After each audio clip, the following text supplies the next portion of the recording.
How many of you are growers of one kind or another? Kind of growth. Plant growers of any kind? Oh yeah. And how many of you Personal are... growth? Farmers. How many of you have had an encounter from beyond this world, personally? Oh yeah. Yeah, well, yeah. I don't know if it was an encounter, but Extra dimensional, extraterrestrial? How many of you have encountered another human being?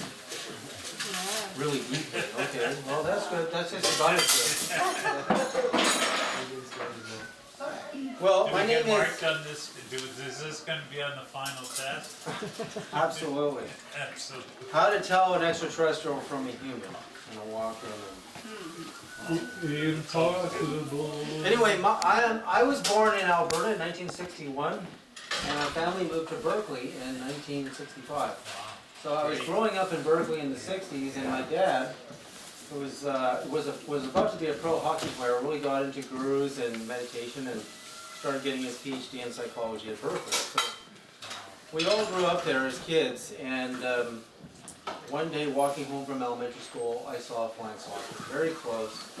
And a lot of people saw it that day, and this thing was, you know, I built model airplanes as a kid, and I built, you know, rockets and all kinds of things. And, you know, I knew what we were looking at was something from beyond this world.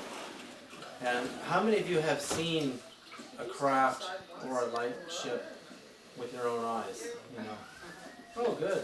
You know, there's definitely some of you. So when you see one of these things for yourself, it's not like watching things on YouTube that may or may not be real. I mean, you really.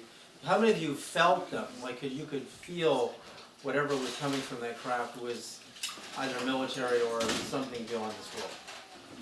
You know, you can really feel them. What happened to me in the following days was that, you know, I was 7 years old in 1968.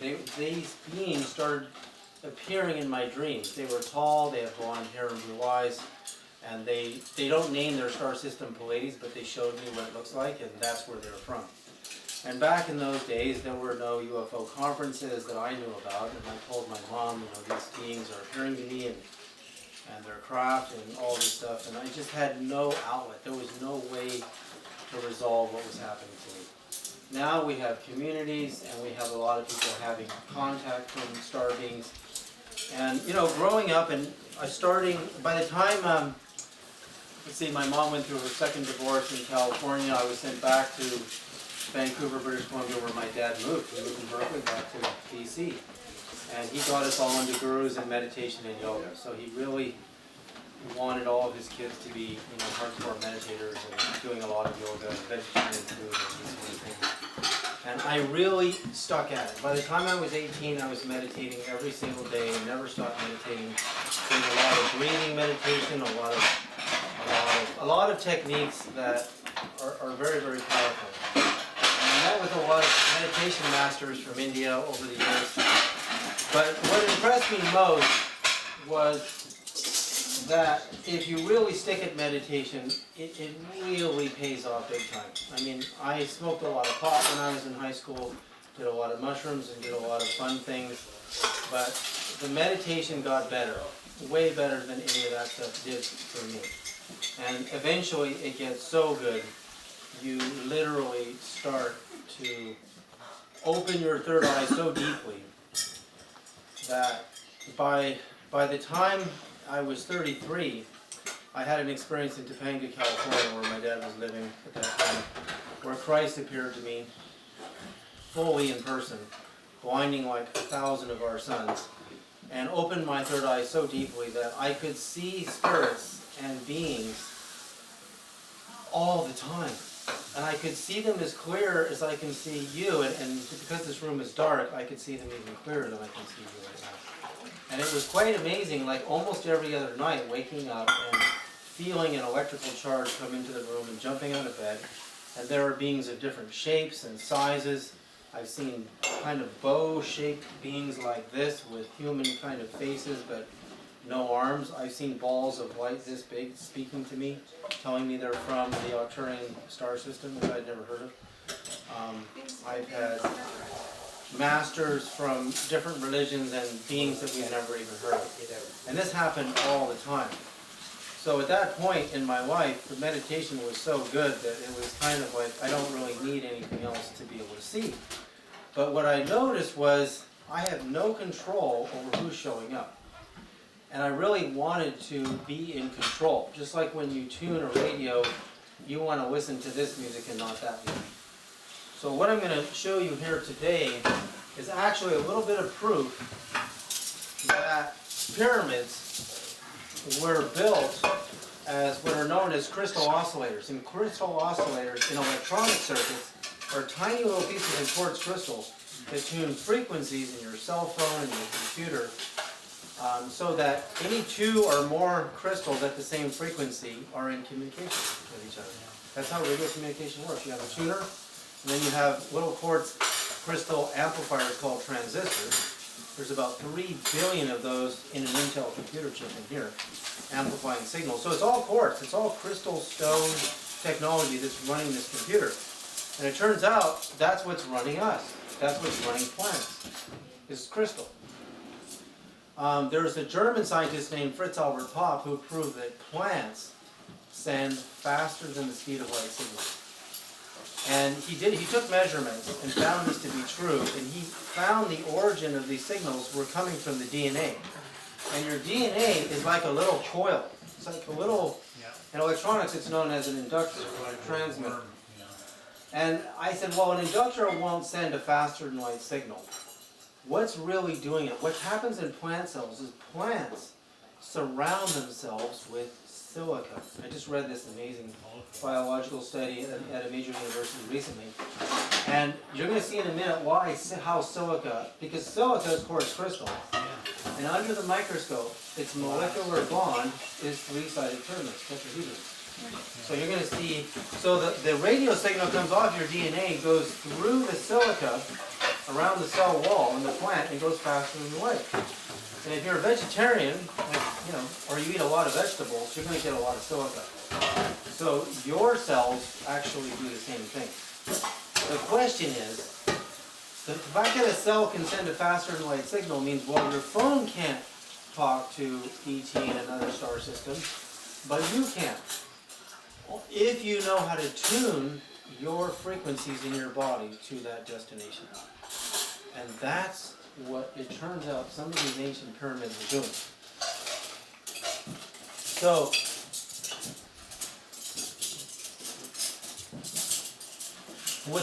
now what I found, and this is, the age-old mystery is, what would a universal communication language be if we all have different languages, we all have different feet and inches, we all have different measuring systems.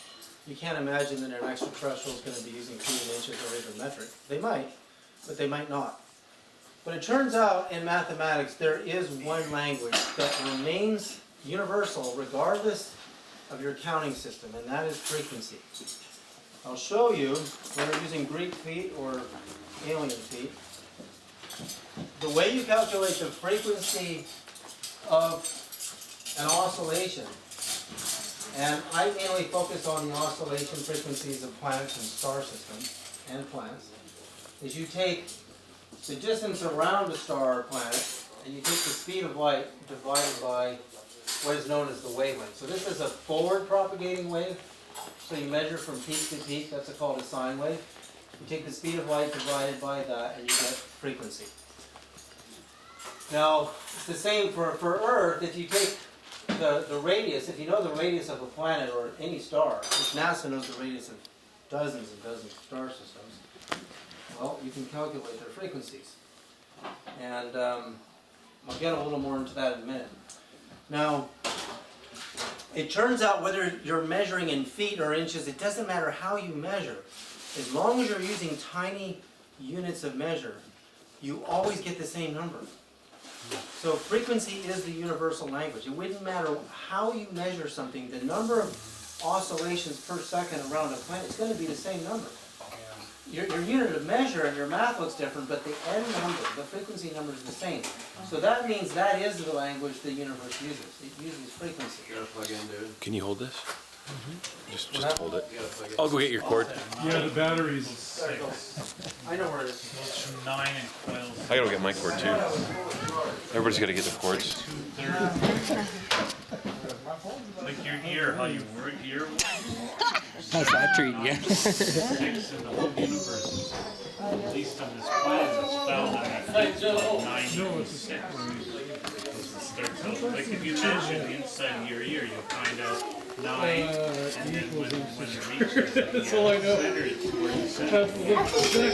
Well, when we talk about fast surface speed electrification, It's always the same. they can keep it going. It's already, it's like it's already A there. fetus looks like our ear. But is it relate to Mars? It's that unique. But it doesn't really help I'm in the excited. fathoming of it because That's exciting. it's just a bunch of exponents. It's a good movie. 2 equals 3 is 6. Well, You've seen can't this do lots, I bet. 6 yet. That's 2 6. Or make it even better. Count the same amount of numbers. 6 6 No, Buddha could go upstairs. It's better. It's out there. Go up, Buddha. We go. You are biting me. This is probably not a good thing. You want to be closer to the door. That's got a bright light on it. Where did that come from? I don't know. It just switched on while I was pointing it at Corey's face. What the I heck? have that effect on. How does it got a light on it? What the heck? That's strange. Better pause it. Yeah, no, my fault. Before I go further into this presentation, is I did a study on the human brain wave states and the frequencies of the noises in the universe eventually reach zero as well. So the high frequency end and the low frequency end end up at zero. They end up at an amazing 0 point. So what they happen is they take these kids and they put them under the earth, they get massively depressed. And then they artificially, using a transmitter, give them the frequency of the earth that Tesla measured, at, which is 7.83 hertz in Colorado. And they all recovered from their depression. They found that in all the major cities in the world, you cannot find the earth frequency anymore. It's gone. It's gone. Our kids aren't getting it, people aren't getting it because why? Because we are under attack. In America, there are 190,000 microwave towers transmitting into your brain 24/7. That's 3,800 per state. And there's a Nobel Prize winner named Luc Montagnier, a French virologist, who proved that DNA reads frequencies all day long. It's a little frequency. So it's reading junk because why? They're transmitting junk. And for years, deep inside of research labs in the United States, they have proven they can manipulate consciousness, manipulate people's minds, they can manipulate the astral plane, and they can destroy planets with frequencies. Monsanto is spraying chemicals. You may have seen some of the jets here. They don't come very often in Nelson compared to Sedona, where my wife and I just moved from, Sedona, Arizona. It's like a war zone.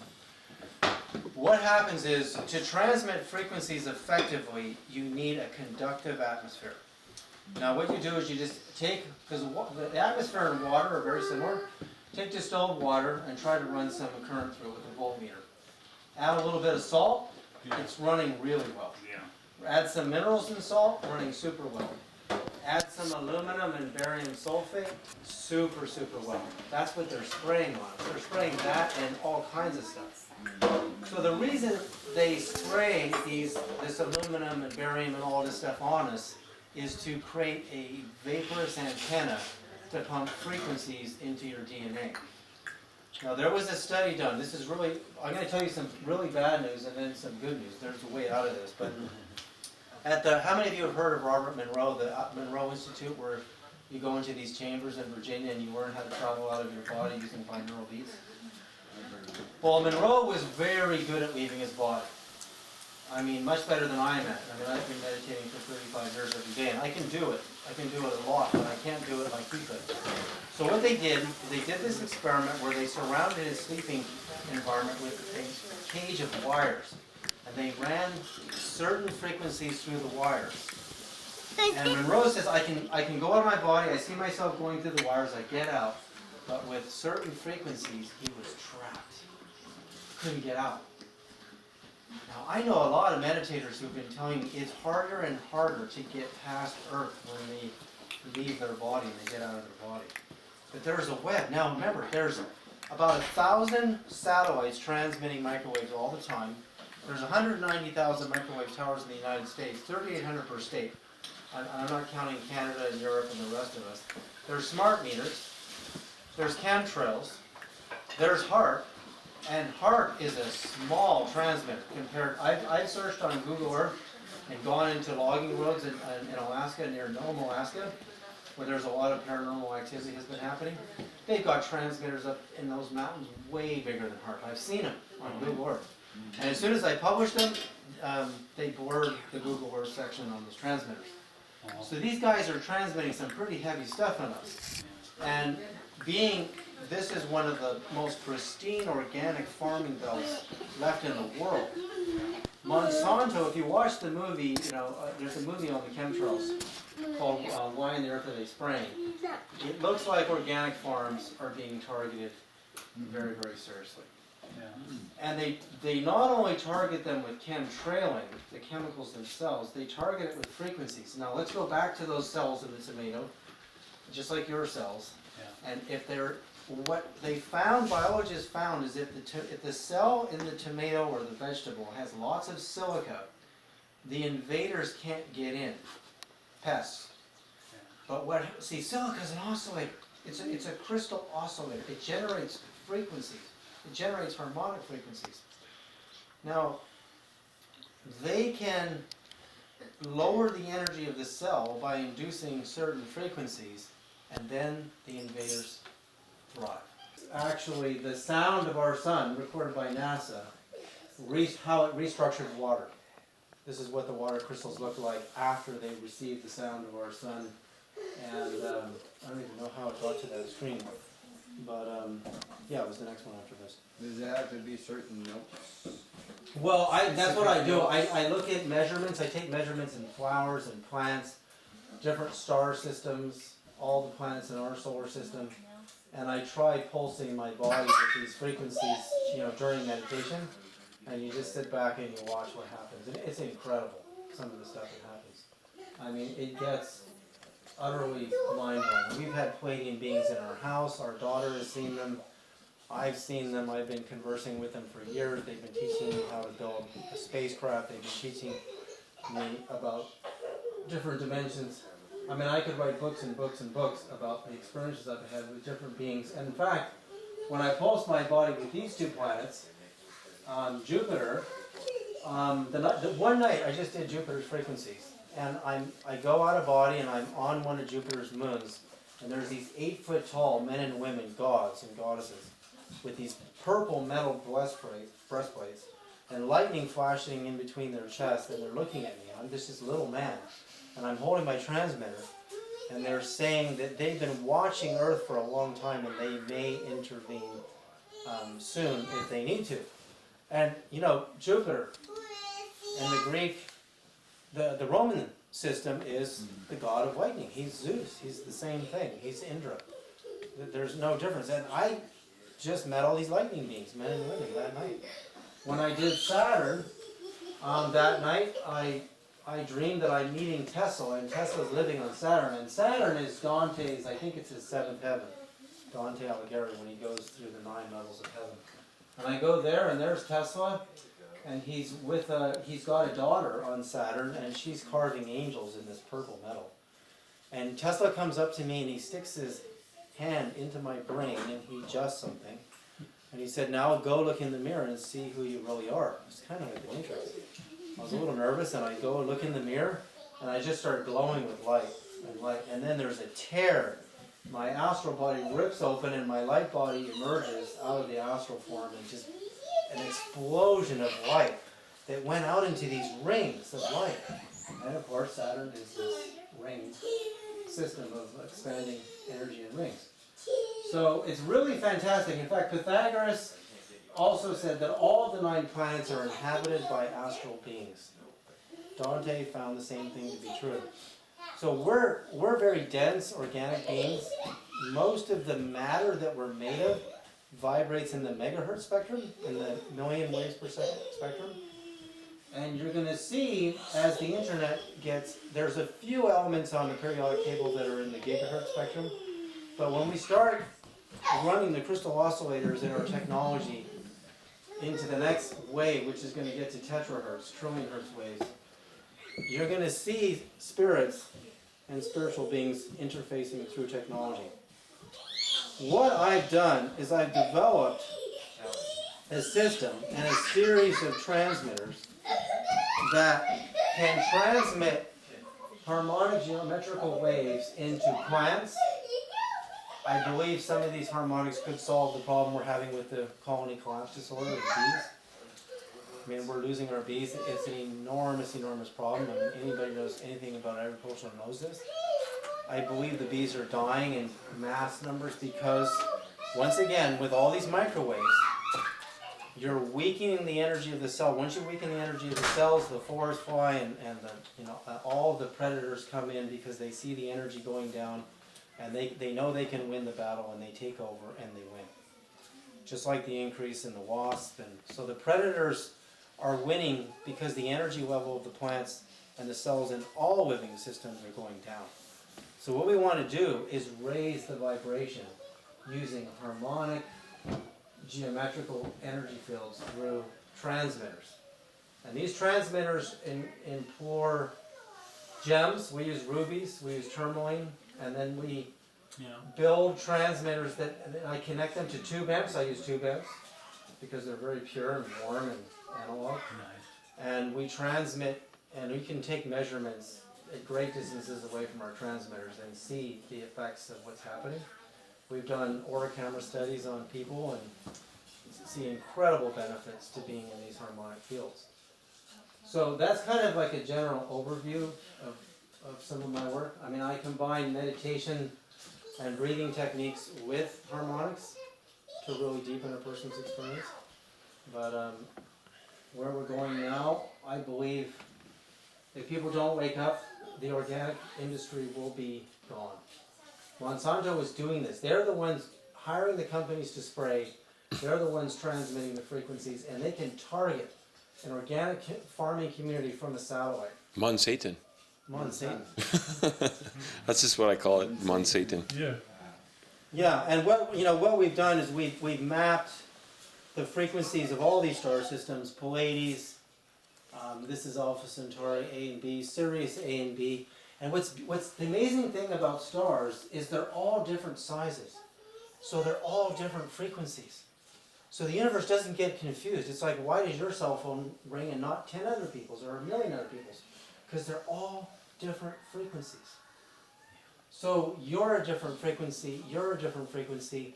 But what's incredible about stars is any two oscillations, regardless of the distance in the universe, at the same rate, the same frequency, you have communication. You want to communicate with the beings in Sirius, which are incredible beings. I've met them many times. They've been teaching me about wormholes and going through a wormhole, back through the wormhole, and how you construct one, how you make them, and really, really fine details, how they discovered them earlier on in their history. Amazing stuff. So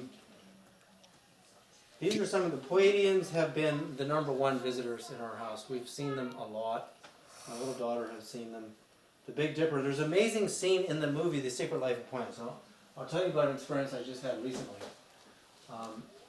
I was pulsing my sprouts, my alfalfa sprouts, right as I'm germinating them, with the frequencies of Pleiades. And is she sleeping? Hey, can you turn that light on back there? Just a little more light would be good. Yeah, on. So I'm pulsing my sprouts with the frequencies of the Pleiades, and I eat my sprouts, and I'm meditating, because I meditate every night when my daughter's going to sleep. And 45 minutes later, I open my eyes, and the Pleiades, these blue balls of light, are holographically floating right in front of me. And I kind of slap myself in the face, like, there's no way I can be seeing this. And sure enough, they're there. Now, in the movie The Secret Life of Plants, which is a really old movie, it's like made in the 1970s. You've got to see it on YouTube if you haven't seen it. There's this scene where a very well-known astronomer takes his telescope and points it up at the Big Dipper. And it is believed in Bible code and Bible decoding that the gods of the old Hebrew world lived inside of the Big Dipper. And that the Ark of the Covenant actually is communicating with Mizar, which is one of the star points in the Big Dipper. So this guy in The Secret Life of Plants is pointing at the Big Dipper, but he takes sprouts, mustard seeds, and he puts them at the end of the telescope, and he puts a Faraday cage around the telescope to block any incoming signals. And he's in the middle of nowhere in California, Giant Rock, and he connects electrodes to the mustard sprouts and to a polygraph, and he said, this is an intelligent signal coming from the Big Dipper, but the mustard seeds are the interface in the technology. Only they can see the signal. Now, we've been looking for years with telescopes and radio telescopes, and nobody can see anything, but a mustard seed at the end of a telescope connected to a little electrical amplifier can see an intelligent signal coming from the Big Dipper. So I Googled, does NASA know the radius of all the stars in the Big Dipper? Yep, they do. So I started doing the frequencies of those stars, and I got a very clear message in a dream that in the next 6 years, this happened last Christmas, there's going to be a serious DNA upgrade on this planet. It's the only way we're going to survive. And remember, DNA reads frequencies, it reads them all day long. This is proven by Nobel Prize winning scientists. So the question about what you really need to survive is understanding mantra, yantra, and frequency. It's great that we're taking all this organic food and we're eating all these great plants, but the next step to have a quantum leap in your DNA is to start putting frequencies in your diet. That's the next step. So that's kind of just a light overview of my work, which I won't be able to do too much more today because I know people are getting tired. But what I'm going to do, rather than show you my whole presentation of the Great Pyramids, I've already done it and it's on YouTube. And I can email people links if they want to see it. But I just wanted to talk a little bit tonight, and my daughter's getting sleepy, so we're probably going to head home soon. So if anybody has any questions. Well, somebody said something about protecting plants, you know, like the food you're growing, this kind of thing, how to do that. Well, And which I think would be of not necessarily the greatest interest, but of interest here, to protect plants? yeah. Well, yeah, we need to protect, that's what I'm saying, is when you see some of the data out there in the organic farming communities, I mean, I had organic farmers contact me and said, all of our tomatoes in California, they all have blight. They're all dying. So they took the NASA sound of the sun, and they sent it through a laser, not using sound, and treated water, and fed the tomatoes that water, all the blight went away. And I said, all my neighbors' tomatoes are all dead. I'm the only tomatoes in this region. So that's a great example of using harmonics to save plants.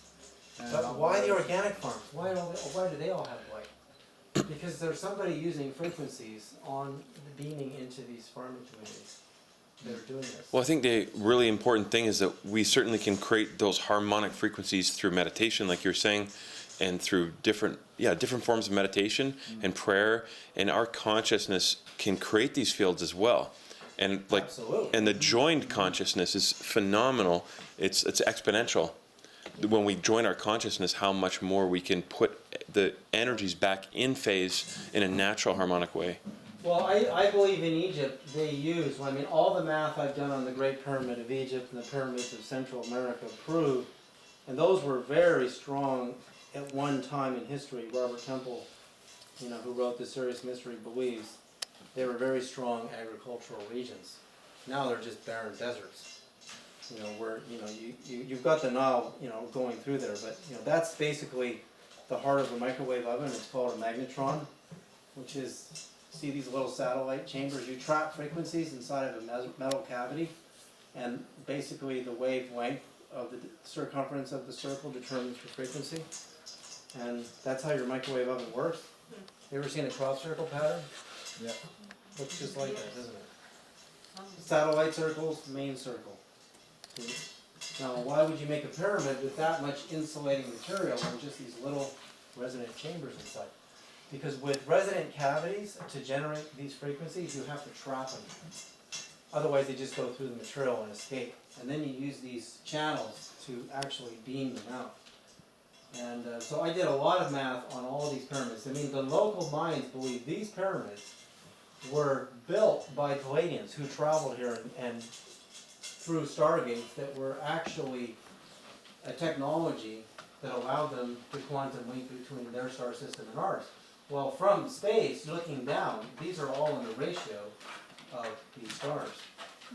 And they're all made of calcium carbonate, which is an amazing oscillator material. So when you do the math on the dimensions and the frequencies these pyramids generate, that's when you know these guys are these things used to work. These things actually used to generate frequencies. You generate the frequency of a particular star system with that much semiconductive stone material, you're going to open up the stargate. I've actually done this using a 6-inch pyramid and trapping frequencies. I've had things disappear in my house that have never come back. So I know it works on a small scale. The question is how to do it on a bigger scale. I mean, I'm really interested in opening a physical stargate. One of our goals is to get eventually get land in this region and build a large pyramid transmitter. I mean, there are people who believe that the pyramids, I mean, literally they create such a powerful field that without them on the planet, this planet would have been destroyed a long time ago. They're like energetic, vibrational resonators. See, whenever you have two stars in a group with different sizes, you generate two unique frequency patterns as a harmonic. A harmonic is two or more vibrations at the same time. It is so unique that there's nowhere else in the universe that those two frequencies are side by side. So that's how the universe separates all these different star systems, is by making them all different sizes, therefore different frequencies. And I've scaled the frequencies of Pleiades, of Vega, of Sirius, compressing the data into the audible spectrum where we hear, and it's the most amazing thing to hear these different star systems. It's so incredible just to hear it. But in order to do that, I have to set up a big sound system so people can really experience it properly. That's what it looks like when I'm mapping the ratios of all the Palladian suns, and then you calculate their frequencies. Now ratio and frequency, it turns out it doesn't matter what math counting system, you end up with the same number as well. So those are your ratios, and your frequencies are your unique signature to your star gates and your star systems. So, oh, you're probably going to want to see this for those of you still awake. This is an experiment done at UC Berkeley. Raymond Chow is a physicist there, I know him. They use a crystal light source. They split two beams of light, and one beam of light goes at the speed of light, but the one beam of light going through silica goes 1.7 times the speed of light. Chow eventually got the silica sheet to go 37 times the speed of light. So why is that happening? Well, when a wavelength of light this big goes through quartz crystal, it compresses, and therefore it goes faster than the speed of light. So something in the geometry of silica is doing that. And silica is a three-sided pyramid. So how could we use silica? So for example, like horsetail is like the highest plant source of silica, and it grows everywhere around here. Diatomaceous earth is also Yeah, silica. I used to eat diatomaceous earth. You want to increase your silica, but that's still only part of the equation. The next part is the frequencies. Because the silica just will give you, so you can have a faster than light signal, but where are you going to send it? Right? The universe is full of frequencies. Countless trillions of locations to send your bio-living light signal. And that's what you want to be in control of. Now this, wait a second, this experiment done at Princeton, they said using a crystal light source, a beam of light through cesium chloride gas, it goes 300 times the speed of light. This is all over the news. This is on NBC News. So what is cesium chloride? 8 4-sided pyramids in a cube. So what does the pyramid do? Wave compression. Patrick Flanagan did this experiment when he wrote his book Pyramid Power. These pyramids, you see the light cones coming off the pyramids? This guy's iPhone during a lightning storm. Chichen Itza. There's your compression cone. See, so you have molecular pyramids in your silica, in your body. And germanium has this too. Germanium is in garlic and reishi mushrooms, and it's crystal. Germanium is crystal. So this is what's happening. This is the proof. During a lightning storm, now there's something called a scan line in a video camera and a phone, but they usually run horizontal and they go through the entire frame. This is not going through the whole frame. That means it's not a scan line. You can see the lightning strike in the background. That is clearly proof of the same thing that's happening here, the same thing that's happening here and here and here. So we know this is how you can communicate with different star systems. It's all about the geometries and the wave compression, and then calculating the frequency that you want to run through that.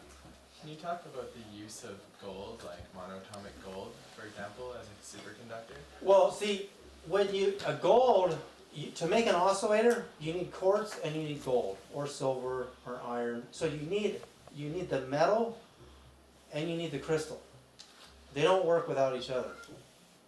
So what about rutilated crystals? Right. So, rutilated is the little pieces of metal that are in the crystal. Now that makes it an oscillator. If you buy a ruby or a sapphire, it's like, you know why sapphire is blue? Aluminum. It's an aluminum silicate, so it's an oscillator. A gem is already an oscillator because it has geometrically designed conductor mixed with semiconductor. Crystal is semiconductor and the metal's conductor. So it's a natural oscillator. That's why I use rubies in my oscillators. I make really high quality oscillators. I use tourmaline. So when you're ingesting things like your minerals, make sure they're bonded to at least salt or sodium or silica, even better, germanium, silica. And all three is even better. So you don't just take gold by itself. Don't take silver by itself, because you're just putting metal in your stomach. You want to bond it to a crystal, a salt, a sodium, a silica, or a germanium, or something that's crystalline. So you need the metal. The way you make a crystal oscillator is you take, in the early days, the ones they used in Timex watches, is just a lab-grown piece of quartz and two little conductor plates. And you run electricity, and the electrons start spinning in the crystal, and you generate your frequencies. So But see, it doesn't work without the gold and the crystal. So taking gold by itself is. So if I did like a glass of water with like a really strong horsetail tincture, and then like some monatomic gold, and then like a fulvic mineral blend or something. And That's great. That would be awesome. That's why you want to mix it all up like that. Yeah. Okay. Or your smoothie. You have lots of plant and you have lots of silica. But that's interesting. I didn't know horsetail was that high in silica. Good. We should all be eating that stuff like cows. Yeah, it's everywhere. It's all over where we. No, I mean, it's all tell my over wife, it's here. everywhere. We got to eat this stuff. Mhm. What is horsetail all about? Yeah. Natives mix horsetail and nettle and wash their hair with it and stuff. And See, that makes you a better oscillator because your bones are calcium, phosphorus, and silica. Phosphorus is a really luminous quality chemical. So your bones are naturally built to be oscillators. So that's why, in the drumming and getting the body hot, the native Indian rituals, you're really getting the bones hot. Once your bones are hot, they are ionizing. They're giving off huge energy. So exciting stuff. The next phase is like, what is mantra all about? What is the drum beat all about? I mean, we know from talking to Zuni elders in New Mexico that they were in contact with Pleiades over 10,000 years ago. And when you do the math and you calculate like Alcyon, one of the biggest star, central star in Pleiades, there's really low frequencies. Like they're deep delta, super deep delta. So you can, if you were a trained shaman and you knew the exact timing of the beat of Alcyon, which I have, I've done it mathematically, you could do the same thing. You could put people in tune with that star, because you know that, but you could only learn that from another oral master who really knows the timing of Alcyon. Really long beat, it's about that long. It's more than a second or two in between each beat. But they have to be perfect. If they're not perfect, you'll end up somewhere else. Well, it's interesting. There are ceremonies where people I've talked to have left their body physically and gone into this star system right here. Right. During drumming ceremony? During ceremonies here, like just down the road, actually. Oh, yeah. A woman told me she would, just down the road here, she was in a ceremony and she left her body and she didn't even know what the Pleiades was until I told her. She's like, what the heck? Because I pointed to her and she's like, oh my God, the week before she had just left her body, met these beings from the star system. So active. Yeah. They told me there's a super light highway that was built literally thousands of years ago between our star system and theirs, and they saw me doing the frequencies when I started doing this, and they were curious, how did somebody's figured out how to get to our highway? And they came down. They're just really fun, really, they're very free. They're younger than us. Their star is much younger than ours, but they made decisions in their history that are very different than ours, and that's a whole other discussion. Why politically in our world, with a much older sun, we should be a lot wiser, because we're much older. And our DNA, because it's from this earth, is much older than theirs. But we are learning about emotions and love on this planet, and that's why it's a whole different setup. So we are not so technical minded and so, mental here. We're actually, kind of stupid at you're times. right. Like, we suffer so much, but many of us, once you've suffered enough, you get compassion. Wow. First you get frustrated, you get angry, and eventually you get compassion. The souls that have incarnated here are very, obviously very brave, and because it's so dense. So dense. So they're very brave souls. So they're very highly evolved in a different way. Yeah, even recently I had an experience. I'm pulsing my room with the Pleiades, and this is amazing. What happened this night is my daughter had an experience, and she's only 3.5, and I met these Pleiadians. They landed in these triangular ships. Were very sexy kind of lines, like a Corvette, but this warm metal with like abalone shell, and they land on the ground, and I come up to them, and there's these thick windows, glass windows, quartz, and I look in and go, oh, they're naked. There's this man and a woman in there, and he's like really tall, blonde, super wide shoulders, like way out to here. I'm Ukrainian, we have really narrow shoulders. And there's a woman, and she's naked, and they're telling me, we're so free. When we travel between the Pleiades and here, we do these long lovemaking sessions in the stars and do tantra, and then we're there. And they said, we enjoy places on your earth that you guys don't even get to see, because we have these ships. And they said we're not gods, we're just people, but we have technology and things that you guys don't have. And they've mastered physical health probably much better than us. And then they showed me that their temperature, because these suns are really hot, the blue means they're super hot, much hotter than ours. They said their bodies are so hot that if they got near us physically, we would burn at a distance. So they showed me when they came here in the Kootenays, they go swimming in the lake to cool down. Yeah. To get used to us. My daughter wakes up, Yeah. and she said there were spaceships going zoom, zoom, zoom last night, and they hovered above the lake, Yeah. and they all jumped in the lake, and they went swimming, and she's giving me their names. She's only 3. Well, I have to tell a story then. Me and my friend Teddy did see an incredible light being with multicolor go into Kootenay Lake. We saw that happen. Right. Yeah. Yeah, and you're the one who told me all the petroglyphs on the rocks. And last summer when we first came here, we stayed at the Halcyon, and I went out of body very clearly that night after meditation, and I went up into the mountains above that you see from Halcyon, and I met all these very luminous human beings. They're totally human looking, but quite luminous. It meant they're hot. The temperature in their body is much hotter than us. Have you ever taken a pair of night vision goggles and pointed at somebody's chest? It is blinding.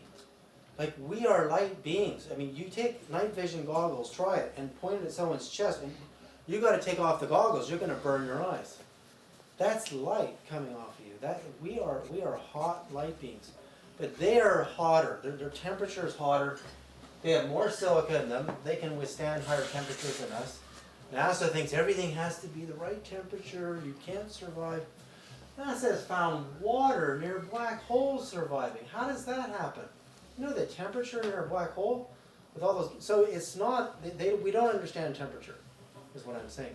There are beings out there that are colder than us, same temperature as us, and hotter. And they don't burn because when heat is just frequency.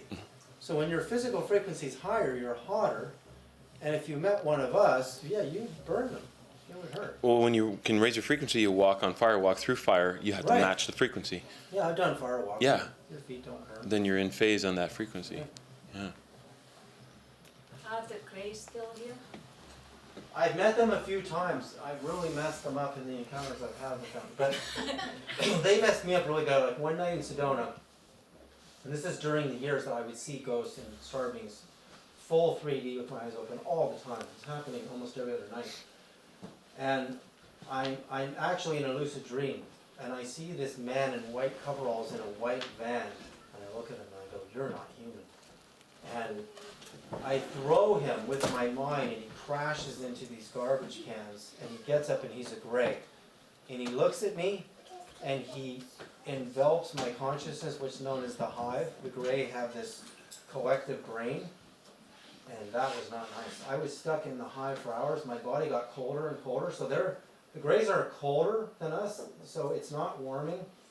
It's terrifying for a human heart to be around them because That's why they want to mingle with us, because they weren't able to learn about love. they don't have the heart. They don't have, and their race is dying out anyway. So, but the experiments have been so poor. We've seen some odd humans that are they call it weird diseases. But I've seen some little kids that have a real total like alien look, and they don't live very long. They usually die, below 20 anyway. So.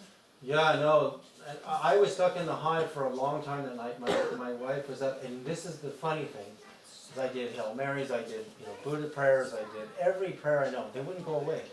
And I was getting worse. The temperature was dropping in my body. So suddenly I thought of pink. Just pink. Terrified. Because pink is a loving, soft, feminine color. They hated it. They left instantly. They would. Anyway, sorry, one more question. Are we on do you know where we are on the fourth? We are moving forth and then to fifth dimension. Are we in this dimension? well, I've been using. See, there's a frequency in the pyramid which you'll understand when I send you a video. Because I did Runvalo Melchizedek workship for a Right. week about flower of life, and so some of this is familiar. So Right. Well, I've been since I discovered the fifth dimensional frequencies, because there's frequencies for dimensions, there's frequencies for locations. In this level of the universe, there's a frequency for Venus, Mars, all of them. And I've been to all those planets out of my body using those frequencies, which are just mantras. But the fifth dimensional frequency is the sacred frequency in the Great Pyramid. And I found this frequency exists everywhere in nature, and it exists in all the ancient megalithic sites in England. And when I do that frequency, I visited Nelson in the fifth dimension many times. And in the fifth dimension, no one lives in these wood houses anymore. They discovered a material that is stronger than steel, is clear as glass, conducts electricity. You can have a nice temperature, be free of the rain, very inexpensive to build. And because it's so cheap to stay hot and cold, everyone was not living in these buildings anymore. I found out that material is called graphene. We've discovered it in this dimension. We're starting to focus on it. They're calling it the material of the future. What's it called? Graphene. Graphene. Graphene. And if you Google it, you'll find this stuff is the most amazing material ever discovered. 200 times stronger than steel. Yeah, they're in the same family, but it's not the same thing. It's way stronger than graphite. Like you can get carbons that are like stronger than steel, very light. But the problem with graphene is you need. Crystal, we're gonna go soon because she's. It's nanotechnology. It's like perfect. No, it'll be okay. Like on the nanotech part, it's like perfect on the nanotech level. See, this is the thing. When something becomes a national focus, okay, we're gonna do graphene. We're gonna figure out how to mass produce graphene. The whole world will change. All of our energy problems gone. Where do we spend most of our energy? Heating and cooling. So if you can heat and cool for nothing, you just eliminated a huge amount of waste of, destroying water tables to frack for natural gas, right? So you won't, even though the wood is beautiful, we'll probably use it on our floors and our furniture, but the walls are going to be made out of graphene. It's very space age. Now, when I'm in Los Angeles or I'm in Sedona and I do fifth dimensional frequencies, it looks like everyone in the fifth dimension figured out the graphene is going to change the world. So the fifth dimension, in a way, in a time dilation way, is ahead of us. So they're a higher frequency. And they actually exist. The fifth dimensional Earth does already exist. It's already there. Some of us can visit it, but I believe we can physically jump there. I was thinking more like whole humanity is supposed to, huge group of people, like All we gotta do is humanity is pulse going those to at frequencies. once simultaneously to go up. I believe that I've just heard that called sixth dimension. 60? Well, I've heard many times in many different ways it's been called sixth dimension when everybody realizes they already are awakened. Is that what you're talking about? No. Because there's so many different dimensions. I've heard this talked about many times, I and was going by people. the flower of life, Oh, okay. They have the Egyptian kings, who used to go into the coffins and then they would be able to travel dimension to dimension and come back into the surface. Yeah, everybody talks about dimensions differently. It's interesting. David, not so much on the topic of dimensions, maybe more on dementia. You mentioned smart meters. Are they just a free way to get curly hair, or there's something sinister there? Extremely sinister. The measurements I've taken on smart meters, it is the most dangerous radiative device I've ever. A Harvard medical doctor told me 2 milligauss of microwaves. It's only microwaves in the EMF spectrum that are bad. Earth is EMF, sun is EMF, right? So it's not EMF that's bad, it's the microwaves, because they can heat the cell and damage the DNA. Your laptop, I can see 18 milligauss. So we built a shield, and there's not very many non-toxic metals, you don't want to use lead, that can block microwaves. Now, 2 milligauss is harmful and higher. So you don't want to use one of these on your lap without a shield. Smart meters, 40, 50, 60 milligauss of microwaves. Brutal. I mean brutal. There's only one metal that can block it. It's tungsten. Tungsten's used to carry nuclear fissile materials and block gamma rays from getting out of the material so they can transport it. So gamma waves are this big and microwaves are this big. The pores in the tungsten are so small that they won't let the microwaves through. Can you buy tungsten sheets? Yeah, it's $400 for a foot square. So you got to decide if you're worth it or not. If you got a smart meter, what you do, say there's a smart meter on that wall. You put a sheet of tungsten that's bigger than the smart meter by at least another foot. And then you hang a piece of art right in front of the sheet, and all the rays will bounce off the tungsten and go out into space, but they won't come into your house. Well, you could put tungsten over your smart meter, and then whatever that costs, just send that bill to Fortis. Tungsten is cheap. It doesn't trade. It's not a high like gold or anything like that. But to melt it down, because it's the highest temperature to melt of any metal, costs a fortune. So you want a sheet of tungsten, it's going to cost you a lot of money. A cheaper way to do it is that much steel. You want to block 40 milligauss, you're going to need a steel plate that thick. Steel will block it, but it has to be really thick. Thin steel won't do it. So like around the whole meter and back and Yeah, I mean that thick. So you got to get plate after plate after plate after plate, and then you get an EMF meter and make sure it's not coming in the house, that it's bouncing. But you remember, the smart meter's on the other side of that wall. The microwaves are coming in. You want to block them and have them bounce out back to the satellite. You don't want them in your house. Now, if you've got a garden or you've got kids playing outside, don't let them anywhere near that pathway. Can you block it fully, like block the outside too, so it's encased? Well, then it won't transmit, and they'll come to your house and say, it doesn't work because you've got tungsten. What if you just tell them too bad? Well, It's between you and the power company. Yeah, the thing is, it's sort of a contract that you agree to accept their equipment and they get to service it. See, nobody knows about tungsten. It's got the same atomic weight as gold. I've tested it myself. I got meters and tested it. Smart meters are banned in a lot of places. You just got to get it banned in your Are you community. ready to go, Crystal? I think we should do a local, SOCAN belly-free smart meter. Oh.